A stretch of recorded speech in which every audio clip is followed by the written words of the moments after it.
Hello, and welcome to Cornwall Woman, the podcast about the inspiring women of Cornwall who are living life in the way they really want to, even if that means making some material sacrifices along the way.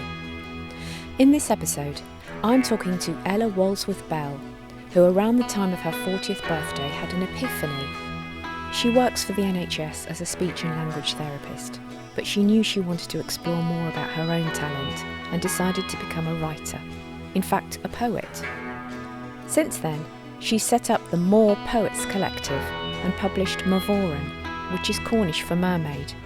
It's a book of beautiful poems, all written by women and inspired by the sea swimmers who meet in joyful groups along our coastline all year round. Ella and I met, of course, by the sea, in Morvoren.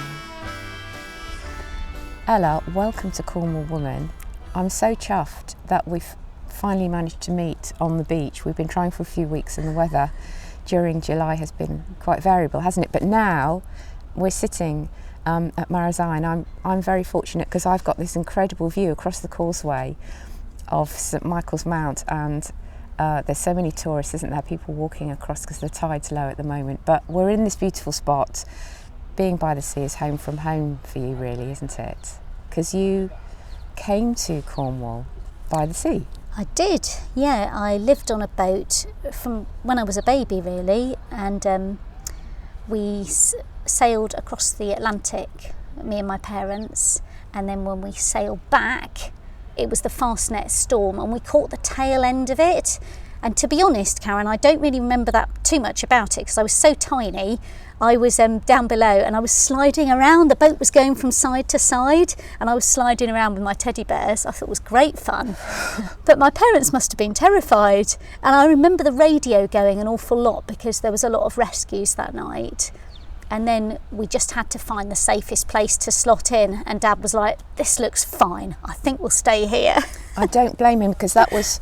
for those people that don't know, was it 1979? 79. Yeah. And some people died, didn't they? Yeah. Some of yeah. the... We didn't have the weather forecasting that we do today, so people, they could see there was a storm coming, but they couldn't see how strong the winds were, and we didn't have the same tracking capabilities that the lifeguards and the coast guards have got now, so the rescue operations weren't like they would be today.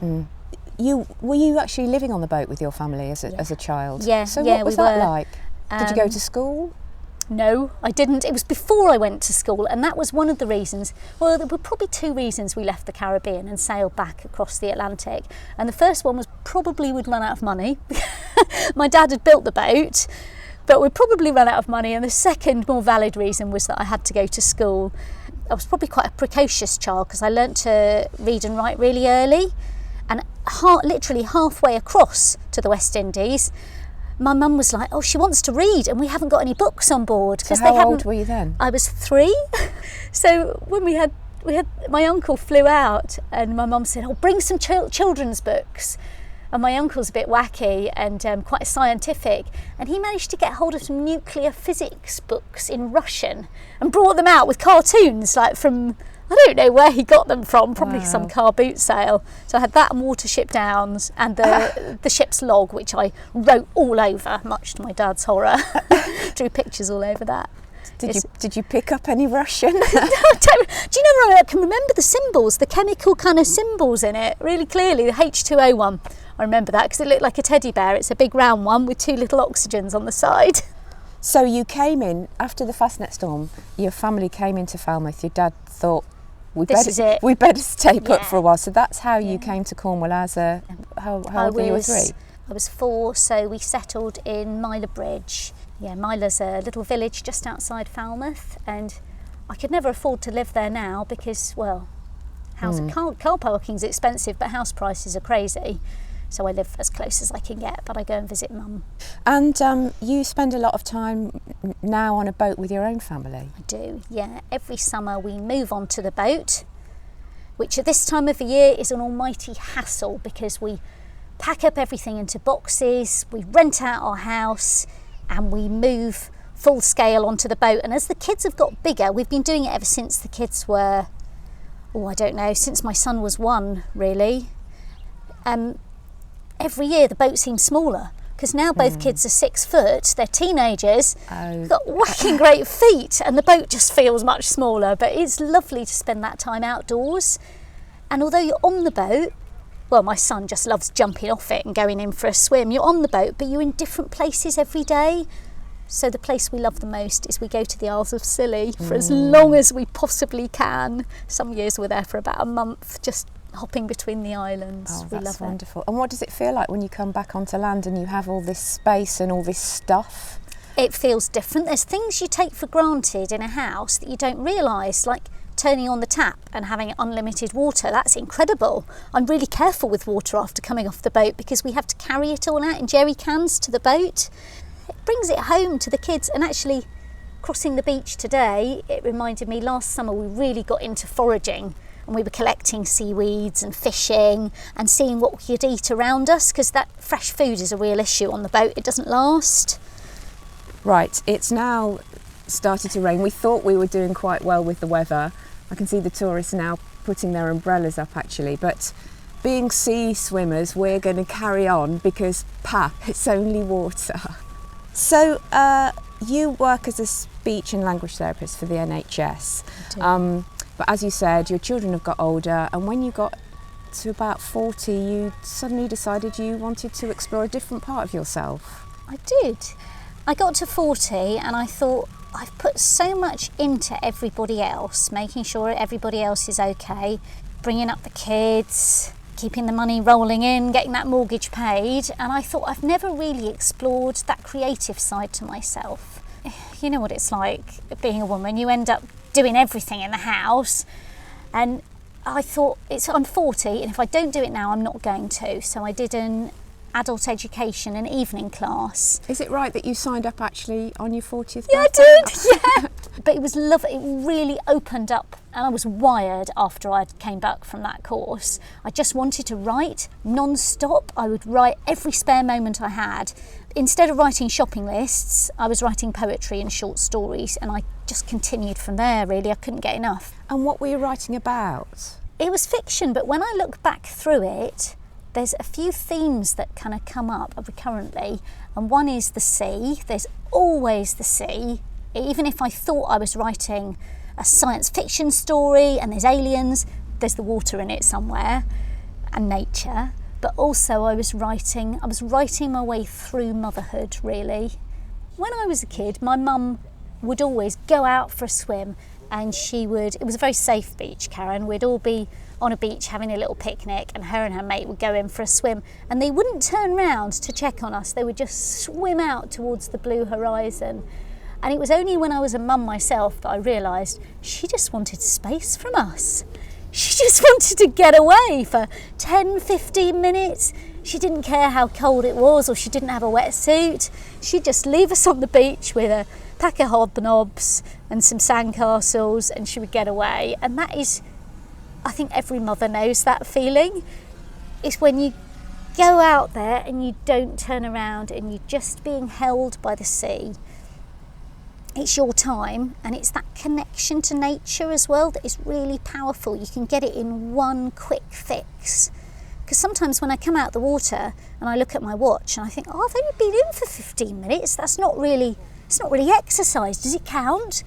But it really does. It will carry me through all day, having that quick swim before work, or that quick swim in the evening when I haven't been outside all day.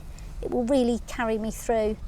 Writing is not therapy. I think we need to be clear about that. As a therapist for the NHS, I know that.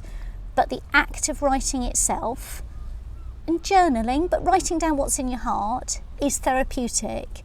Even if you never share it with anybody, it's a therapeutic process. It allows you to work through what's happening in your life.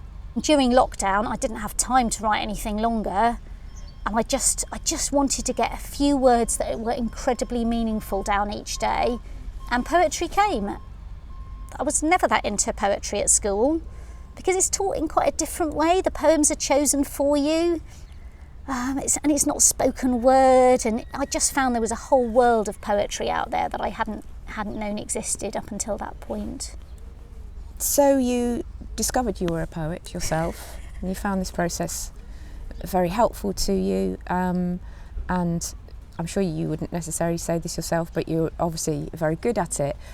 But you wanted to take it a step further and involve other people as well, specifically women. Yeah, because poetry, although you're writing down what's in your heart, it's more meaningful when you share it and when it becomes a two-way communication or a multi-way communication if there's an audience. So I started writing poetry during one of those lockdowns, I forget which because there were so many of them, and it coincided with me taking a morning walk and seeing some people sea swimming, and it just both came together at that moment. I thought, I've got to write about this. I've got to write poetry about sea swimming. The act of sea swimming itself is poetry, really. Yes, it's an immersion in a different way, isn't it? And it's also, I mean, I've read lots of the poems in the wonderful book that you've published, Morvoren, and I did get this very strong sense of catharsis with quite a lot of them, which you also get with swimming. It is a letting go. Yeah, and I think that's why so many women took to the water during the pandemic. The sea was full, and when you looked around you realised that most of the people in the water were women. People were really busy at home. They were trying to bring up kids, trying to do that lockdown schooling thing, trying to hold down a job, trying to keep it all together really, and yet they'd made this time to go down to the beach and swim, so there must be something magic in it. You set up this collective of women poets. What's it called? And tell me about this It's called group. the Mor Poets Collective, and it started off because I hadn't written much poetry at the point that I started, so it basically consisted of every poet who lived in Cornwall that I knew and I felt able to approach. But the other thing that pulled us together was I really loved their poems, and I knew if we could just pour ourselves into meeting women sea swimmers, talking to them, hearing their stories and putting it into poems, we'd have a collection of voices that wouldn't otherwise have been heard. And it's really taken off, and one of the projects that you did was to get the poets to interview sea swimmers. And what did they learn from speaking to these women? Well, for a start, we were incredibly welcomed. It was really easy to interview women sea swimmers because they wanted to talk and they wanted us to go swimming with them as well. That was part of the process. And we spoke to women across Cornwall. The youngest were like 16, 17, and they just wanted to jump in the sea, full immersion. They wanted that excitement and that kick. But it ranged right up until women in their 90s who'd been swimming for decades, but also people who discovered sea swimming during that pandemic and were getting to grips with that cold water immersion. And the way they were doing it was really interesting. They were surrounding themselves with other women, so they were doing it as a group, as a unit that hadn't come together previously. So the sea swimming cut across kind of class and social boundaries, so you find yourself swimming with people and chatting to them that you'd never meet otherwise. It was just fascinating and really lovely to be part of that yourself. So this is the first book you published, Morvoren, The Poetry of Sea Swimming, and curated by Walsworth-Bell yourself, and it's full of these lovely poems, but also these wonderful photographs. So I just opened it here to have a look at some of them. I mean, this one here, the very first one, which is a picture of 4 women in front of St Michael's Mount, so just over there, and the joy in their faces. It's funny you've pointed at that one, Karen, because that is my favourite photo shoot of the lot. It was just round the corner here. So we got the photographer there, and she goes in the water as well, so she's part of the process. And they go in every week, this group of women, but the funny thing is, when they go in, because it's really cold and they kind of woman up to it, they just shout when they go in, and the language that comes out of them, it was hysterical, because there's all these holiday cottages at the top and they're shouting and effing and blinding and getting in that water, and they just said it really helps, and they stayed around afterwards and we all had coffee and biscuits. It was just great fun. I think I've been known to utter the odd expletive myself, and funnily enough, it does help, doesn't it? It does release. It does. It's like a pain relief somehow. Saying something rude and loud. So who was is it different photographers or Did you use the same person? We used 2 women photographers, Alice Bray, who we're working with again now, and Rita Henke, who did the underwater photos. Did you go as well? Yeah, I did. Yeah, I joined them all. Yeah. And as you go down through the water, it gets colder and colder. And at the beginning of the process, I'd been in my full-on wetsuit with booties and gloves and everything, but I thought I was quite hardened by March or April, and I thought, I'll just wear a swimsuit or a rash vest. And it was really cold down there. I had goggles as well. I taught myself to swim with goggles, which is not a natural process for me at all. And then we came up again, and Rita said, now do it again, Ella, and this time you have to smile. This is another one of my favourites. This lady who's like, she's swimming across quite a choppy sea. The sky is very forbidding looking, actually, and she again has got this huge grin on her face, and you just see this incredible combination of power and liberation in her lovely floral costume. It's just beautiful. It just sums up that freedom. Grey-haired Grace, isn't it? That one. It's beautiful. Her hair just matches that sky. It's gorgeous. It's a lovely silver lady. Yeah, and no wetsuit. She's going in a swimsuit, isn't she? So many people do, and then they put their heads under, Karen. I keep thinking I should do that, but I think I'll just be too cold afterwards, so I'm not going to. How did the book go down? Yeah, it was received really well, and it continues to be successful. I would say with people that wouldn't otherwise have picked up a poetry book, which is really interesting for me, because before I started writing poetry, I think I had the Gruffalo on the shelves. My kids had, like, that's a poetry book, but I didn't have any what you would call poetry books. So I think this kind of cuts across boundaries, because people pick it up because of the photos in it as well, and they think, oh, sea swimming. And then because it's poetry, I think that's just really interesting. So we've run, as well as, because we know people don't read poetry books all that much, we've also run spoken word events and taken it to the stage really as a performance, which again is really powerful. That scene of spoken word poetry is something I could never have imagined when I was doing A-level English. Poetry wasn't for us as writers, was it? It was things that we read. Yeah, and you take it in through the page, but for some people it is really hard to take in the written word. One of our poets is dyslexic, actually, and we really had to support one another to get her poem to the page. But then when she's on stage, she is incredible. She learns the poems off by heart. It's words that are truth to her, and that really comes across to an audience. So we'll have people in the audience who are crying, and I'll come up to them afterwards and I say, were you all right? And they were like, no, this was happy tears, really, Ella, it's really moving. So it really has, the poetry book has opened doors itself.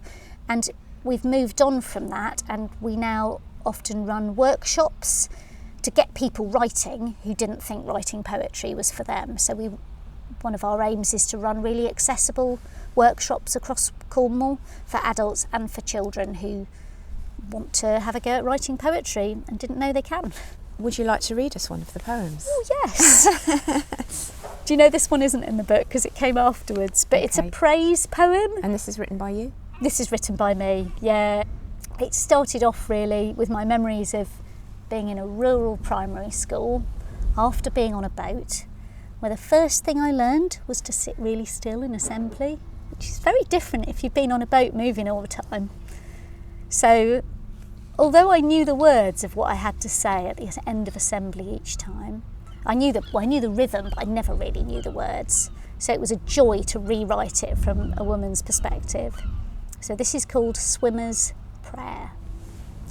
Our Saviour, who art in ocean, hallowed be thy waves. Tides will be done. We women swim in depths as we do in shallows, in storms as we do in calm. Our soul is our skin, and I've just got to get in. Give us this day our daily dip. Forgive us our missed mornings, our early yawnings. Behold these rose gold dawnings. We shall wear swimwear with honour and pride. For who needs a hot shower when you own this power? For brine is the glory. Let us swim together, forever and ever, whatever the weather. Women. Oh, that's wonderful. That's wonderful. I'd much rather have said that at the end of assembly. Women. I know. That's brilliant. That's brilliant. So, tell me what this month holds. There's quite a lot more to come this month, isn't there? That's very exciting. This month we're working, and when I say we, it's we as in the group of Mor Poets. We're putting together a new book called Morvoren, which is breaking wave in Cornish. So we're writing about surfing. And that started because we realised that people were going sea swimming even when it was really rough weather. They were seeking out those storms, and we just wanted to capture that energy of the breaking wave. And we know that so many people go in the sea in Cornwall to go surfing. In fact, if you drive through any little town and the surf's up, like in Perranporth or Portreath, you'll see people come out their houses or out their vans, and they're already in the wetsuit, and they've got the board under one arm, and their eyes, they're not even seeing you. It's like some kind of zombie apocalypse. They're looking, they're thinking, their head is already in the ocean. They want to be in those waves. So we wanted to talk to those surfers and those people who use those breaking waves just about that experience and what it meant to them. And there is still some kind of blue health, some kind of healing in that activity and that act of going in the water and going surfing, basically. It's not just for the buzz, it's for that connection to nature as well. So that will be another book? It's another book, but it's also a set of spoken word performance events across Cornwall. Hopefully as close to the sea as we can possibly get it. Yeah, the libraries and halls and beaches as close to the sea, because we want to bring those surfer stories back to, I hate to say it like this because it doesn't sound quite right, those surf communities, those people living on the coasts that maybe haven't heard poetry before. We want to tell them their stories. Well, I went to one of the Morvoren poetry nights in St Just. Oh, great! And I have to confess that I'm not sort of naturally drawn to poetry, but it is so beautiful. So I'd really urge anybody to, even if they think poetry isn't for them, to go, because it was quite a wonderful evening. And how can people find out about what's going on near them? Oh, that's a really good question. We haven't yet. We're not very high tech. We haven't got a website yet. We have got a Facebook page though, which I set up initially so that people could share their own poems as well, but we use it to publicise what's going on across Cornwall in terms of Morvoren and in terms of Mordarth events. So if you're interested in writing poetry or hearing poetry or just getting hold of the book and looking at it yourself, then that will be your first starting point. Okay, well I'll put a link to that in the show notes. Oh, thank you. And so this is it's a sort of a tricky question that I always ask my interviewees, but do you have a favourite place in Cornwall? Oh, well, they're favourite beaches, you know, Karen. Let me think. One of my favourites is Rincey Cove. It's only a few miles up the coast from here, and you park on the top of the cliff. And if you go there on a sunny day, it's like all blue, the sky is all blue, and then it kind of merges into the sea, which is just this, you're looking out and this ocean, and then you have to walk to it. It's quite tricky to get to, so you walk down a little trail and it gets smaller and smaller, and then there's rocky steps going down that have been cut into the cliff, and you scrabble along. When I had the kids and they were tiny, I'd just carry them one under each arm. Wow. And you have to get the tide right, because it's only a beach when the tide's out. It's beautiful yellow washed sand, but the tide has to be either going out or gone out, and then you've got pristine sand. There's little caves at the back, so you've got a bit of shelter. There's a lovely rock wave cut platform with warm pools in that my daughter used to play mermaids in. There's no lifeguards whatsoever, so swimming is on you, but I would say it's fairly safe. And it's cold, but it's delicious, that water. I just find it a really peaceful place. There's probably no Wi-Fi signal or mobile signal whatsoever. Perfect. Perfect. You're properly cut off. Yeah, I love it. Rincey Cove. I actually wrote a short story about there. It was the end of the world and everybody, the whole world had ended. Of course, Rincey Cove was still there, wasn't it? And how would you describe what it is to be a Cornwall woman? Oh, that's a really interesting question. In our group of poets, some of us, I would say, are actually Cornish, but the majority are not. And we've ended up in Cornwall because we've chosen it at some level. So to choose a place that you call home, whether or not you were brought up here from whatever age, but to choose that as your community and your place, and to want to put something back in to the place that you love, I would say that's the real definition of it. I like that.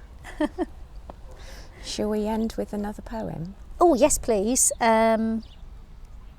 This is How to Spot Sea Swimmers on Land. Because you can tell, can't you, who's a sea swimmer? Learn to spot sea swimmers on land. They are the cormorants in the office, drying their things above the heater, stashing their neoprene selkie skins in the boot of their car for later, wrapping their narwhal white hands around a cup of tea, chattering on the saucer. Look for the silver scales falling from their hair, the gape of open gills at the nape of their neck, the wide flare of swim muscle across their shoulders, the ripple of breasts for insulation, the salt-bleached ends to their hair, tiptoe-balanced footsteps across carpeted floor. The horizon blinks blue in their eyes, and wrinkles spread across their temples like sunrise on a summer's day. Love that one. That is so beautiful. Oh, that is wonderful. Yeah, you can spot sea swimmers, can't you? If they're heading down to the beach, they've got a towel under one arm, dry robe, sandals. They're there. And also a look on their face. Yeah, You can, and you it's that grin. and that recognition as well. It's like we both know what we're doing, don't we? Yeah. It is a connection you can make. Taking some time out of life and going in for a swim. Yeah.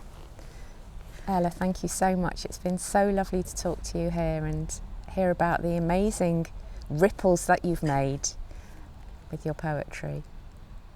Thank you, Karen. Thank you so much, Ella Walsworth-Bell.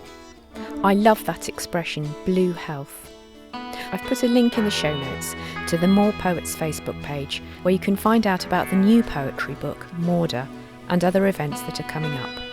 Please do subscribe wherever you get your podcasts to get forthcoming episodes and to listen back to our wonderful collection of interviews with cool Cornish women. And please share Cornwall Woman with any friends and family who you think will enjoy it, or join us on Twitter and Instagram @Cornwall Woman. This podcast was presented and produced by me, Karen Pirry, and is a Western Sounds production. Bryony Partridge is the assistant producer, and the music is by Alistair Sterling. A Women.